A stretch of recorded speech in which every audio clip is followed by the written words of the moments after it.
In this game, you live aboard Prospect Station, on a dangerous alien planet known as Fortuna 3. The powerful factions running the station often send you on missions in search of resources and precious loot. You yourself have to pick the gear and weapons which are best suited for your goals. Pick your own destination, and without a matter of seconds you'll be dropping down on surface, ready for adventure. Just like in Escape from Tarkov, it's completely up to you which quest to choose, to play slowly or extremely aggressive, and your goal is just to survive and escape back to the station, of course with all the loot that you managed to acquire.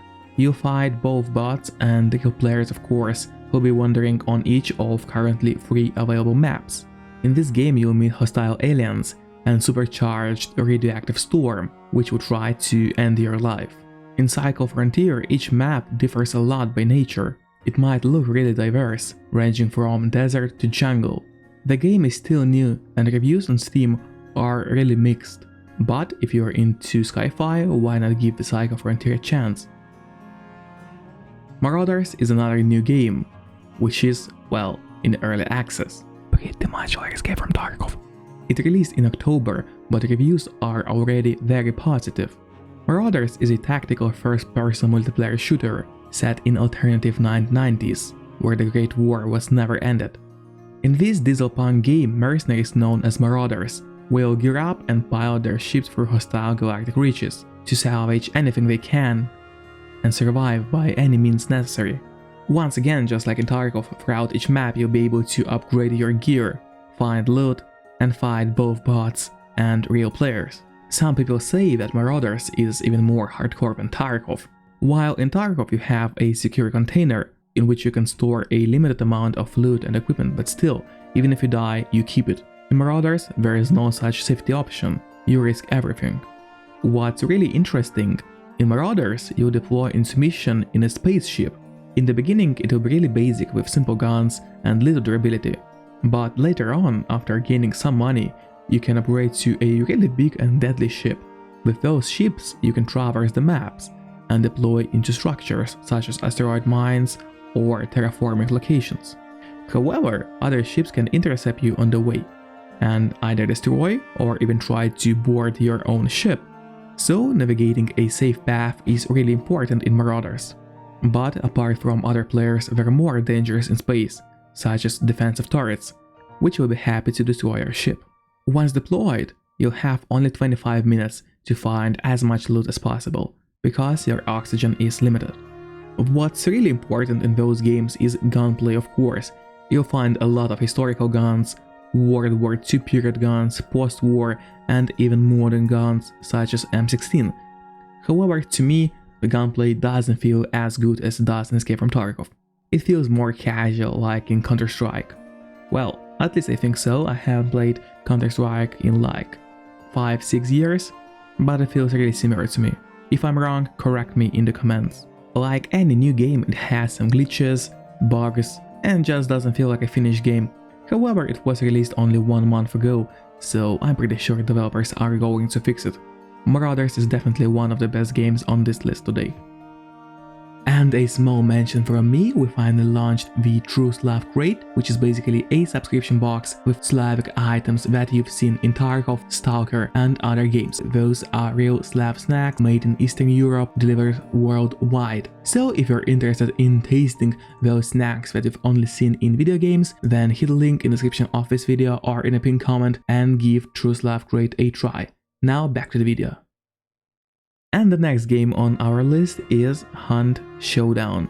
The year is 1895. You are a hunter, and your task is to eliminate savage, nightmarish monsters that have infested the Louisiana. You can play alone or together with 1 or 2 of your friends. You need to compete against other hunters who are after the same reward. You gotta search for clues and track your target, banish your target, collect the bounty, and then get ready for a showdown. Once the bounty is in your hands, every other hunter on the map will be after your prize. Hunt Showdown is in some kind unique. It is an extraction shooter like Escape from Tarkov, but it's way more accessible to a wider audience. And what sets it apart from other games in a similar genre is the sound design. While in Tarkov a sound design is a joke, The sound design of Showdown is one of the best sounds you'll ever hear in a video game. And the game itself, honestly, is even more stressful than Escape from Tarkov. The game was released 3 years ago already, so developers pretty much fixed all the bugs it had. The gameplay feels nice and finished, the gunplay is amazing, and the stress level is through the roof. The Lost Light. This game is a third-person shooter, which will deploy you into Exclusion Zone, or a no man's land, governed by the sharpest eye. Currently, there are 3 maps available, but none of them is especially unique or exciting. However, they are pretty fun and fast-paced. It's up to you whether to play stealthy or engage any player you see on the map. Just like in any extract shooter, if you extract, it means you escape with all the loot you collected, and if you die, it means you lose everything. There's an in-game shop for selling your loot, or a black market for trading between players. There are also quests to complete with each deployment, which will offer rewards on top of your loot. However, the quests are really simple, like getting a couple of kills with your AK-74, and do not resemble Escape from Tarkov in any way. Shooter born in heaven, rest in peace. One of the selling points of this game is what developers say a complex, realistic weapon customization. And yeah, you can customize your weapon models on a weapon bench in the shelter.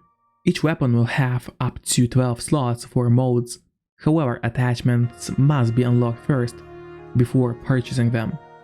And that you do by reaching a specified level, but you can also obtain them on the battlefield. Well, just like in Escape from Tarkov. And of course, your primary task is to become as deadly as possible. And what's even more interesting, the game is free to play. Vigor, a multiplayer looter shooter from Bohemia Interactive. Yep, the same company that created DayZ or Arma. And to be honest, Vigor might look a little bit like DayZ, just without the zombies, walkers, or any other undead. In this game, you'll only play against other humans, and the location of the game is Norway, post-apocalyptic of course. The maps of Vigor are quite small. They feature from 8 to 16 players fighting against each other. Of course, you'll be fighting for loot, but loot is not so interesting in this game.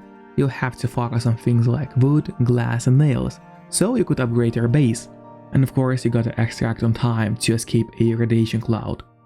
What I don't really like in the game is that if you find a gun, most likely you'll have to swap it with the one which you brought with you, and leave it behind forever. There is no insurance policy like in Tarkov. One more detail players actually dislike about Vigor is the base building. Some even say that it's easily the worst part of the game. Upgrading your base will take a lot of time, but it's basically useless. Pioner. This game is being developed by independent Russian studio GFA Games, which was inspired by a series of Stalker. The game didn't come out yet, but it's set to release on PC in 2023. The action of Pioneer takes place on an island belonging to Soviet Union. As a result of technological disaster, civilization is plunged into chaos. Some kind of mysterious anomaly cuts island off from the outside world. You play as an ex-soldier whose comrades disappeared during that disaster. Your task is to find and rescue them, but also to discover the secrets of resource station of Mogilnik. Developers say that Pioneer focuses on exploration, looting and completing tasks. By completing assigned quests, you raise your character level, known here as influence. This way you'll unlock better equipment and merchants, and new, more difficult but lucrative quests. Those mechanics are nothing new, sounds really similar to Escape from Tarkov. However, during the game you'll come across 4 factions, each of which has its own quest lines. Also, depending on the faction you support, you'll see a different ending. And yeah, it's a multiplayer game based on PvE gameplay. You'll be able to pass story missions with friends, meet other players, and cooperate with them in raids, while of course facing strong enemies. Developers say that while exploring the world, you can encounter wild animals, hostile humans, or even aggressive mutants. The game will include a day cycle, which is going to influence behavior of enemies. Weaker and less dangerous enemies will roam the map during the day, but when the night falls, the strongest enemies in game will appear. It's therefore really important to take that into account. The game will also have an extensive weapon modification system. You'll be able to attach various barrels, flasks and sights to weapons, therefore adjusting the weapon to your style of play. I really enjoy the aesthetics of the game. It looks stylish. I really look forward to this game and hope it's going to release in 2023. And the last game on our list today, which also hasn't released yet, and well, it's not really a game, it's more of a mode to a Call of Duty. So the thing is, Warzone is going to launch a new mode called the DMZ. Apparently, it looks like Tarkov, and here's what you gotta know about it.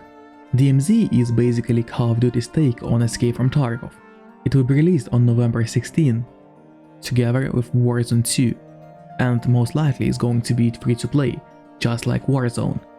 In DMZ, players will drop onto a large maps in team, fight against bots and other players, and also complete certain objectives before heading to extraction points. You may need to save hostages, fight bosses, take over strongholds, or collect key pieces of intel. We don't know too much about gameplay yet, but it seems that DMZ mode will also borrow some elements from The Division Dark Zone, in which teams don't need to fight each other. And in fact, teams who choose to engage other teams will get a bounty on their head. Most certainly, the DMZ mode will be played on Warzone 2 map called Al Mazrah. Of course, it makes perfect sense for them to reuse Warzone map. In this case, they don't have to waste time creating new maps. What do you think about DMZ mode? Do you think it will be better than Escape from Tarkov? Let me know in the comments.